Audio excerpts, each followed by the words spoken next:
1-iyun эл аралык балдарды коргоо күнү. Балам бир гүлсө гүлөмүн, балам деп жашап жүрөмүн.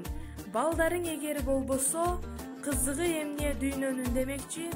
1-iyun эл аралык балдарды коргоо күнү менен баарыңыздарды куттуктайбыз.